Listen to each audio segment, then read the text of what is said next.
Hello বন্ধুরা, শুভ সকাল। কেমন আছেন সবাই? বিসমিল্লাহির রহমানির রহিম। আজকে আমি ছাদ বাগানে বেগুন তুলতে এসেছি। প্রথমে বিসমিল্লাহ বলে শুরু করেছি যাতে করে অনেক বেগুন তুলতে পারি। রাতের বেলা ছাদ বাগানে পানি দিয়েছি আর সকালে উঠে দেখছি গাছগুলো অনেক সুন্দর সবুজ সতেজ হয়ে আছে। সকালে ঘুম থেকে উঠে প্রথমে আমি আমার বড় ছেলেকে স্কুলে পাঠিয়ে দিয়েছি। গরমের সময় বাচ্চাদের মর্নিং স্কুল হয়, তাছাড়া আমার ছেলের ফাইনাল এক্সাম হবে, তার কারণে কিন্তু এখন সকালে স্কুল শুরু হয়েছে।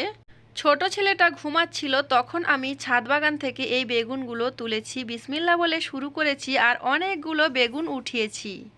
শুধু বেগুন তুলিনি, তার সাথে আমি শাক তুলেছি, সেটাও আপনাদেরকে একটু দেখিয়েছি। এখন আমি বেগুনগুলো কেটে নিচ্ছি, মাছ দিয়ে রান্না করব আর শাক আলু দিয়ে ভাজা করব। আজকের ভিডিওটা কেমন লেগেছে অবশ্যই জানাবেন। আল্লাহ হাফেজ।